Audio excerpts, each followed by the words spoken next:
N'hésitez pas à liker la vidéo si elle vous plaît. Et si vous êtes nouveau sur la chaîne, n'oubliez pas de vous abonner et d'activer la notification pour ne rater aucune de nos prochaines vidéos. Ce programme vous invite dans le futur de la médecine.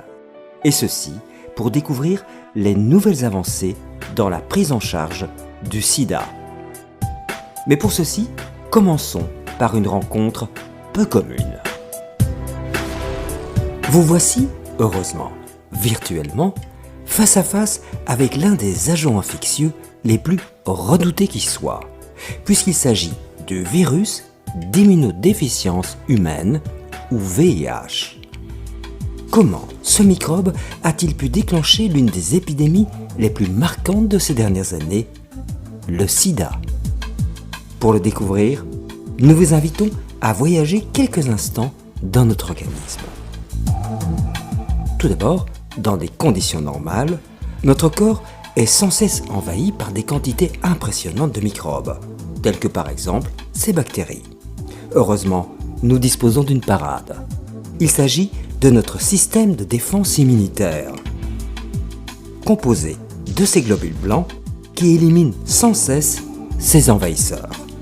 Ainsi, au sein de ce système immunitaire, chaque cellule a un rôle bien précis. Par exemple, certains de ces globules, appelés CD4, que vous voyez à présent, aident les autres globules à s'activer et à détruire ces microbes. Ils sont donc essentiels. Suivons quelques instants ces CD4 dans notre sang, mais ceci lors d'une infection par le virus VIH. Comme vous le voyez, le virus VIH a pour cible privilégiée nos globules CD4. Il y pénètre et utilise les composants de notre globule pour se reproduire à grande échelle.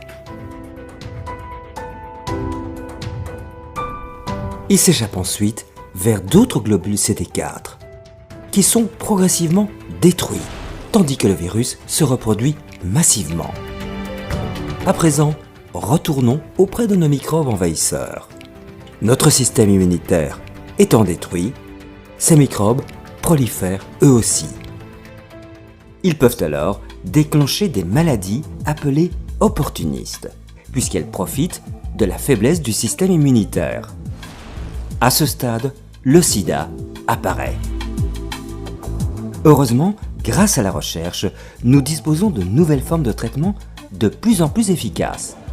Eh bien donc, nous avons depuis déjà de nombreuses années ce qu'on appelle les trithérapies ou les traitements antirétroviraux qui permettent en fait d'empêcher le virus de se multiplier comme vous l'avez montré dans le film.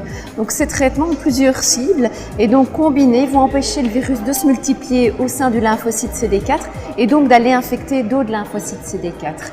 Au niveau aussi de la stratégie, on traite maintenant les patients plus tôt. Donc on n'attend pas que l'immunité diminue, on les traite tout de suite, ce qui permet d'empêcher d'autres lymphocytes CD4 de s'infecter, ce qui permet aussi que l'immunité reste bonne et ce qui permet aussi de rapidement diminuer la contagiosité de ces patients porteurs du virus HIV. Et bien, ça signifie que dans la vie de tous les jours, on sait bien que partager sa cuisine, embrasser ses enfants, ça ne pose pas de soucis, mais aussi le fait d'être indétectable, ça permet d'avoir des rapports sexuels avec son partenaire stable, de manière non protégée quand on est indétectable depuis plus de 6 mois. Eh bien, nous avons maintenant des traitements pré-exposition, c'est-à-dire que les personnes qui s'exposent à une infection peuvent prendre un traitement préventif pour se prémunir d'une infection au VIH.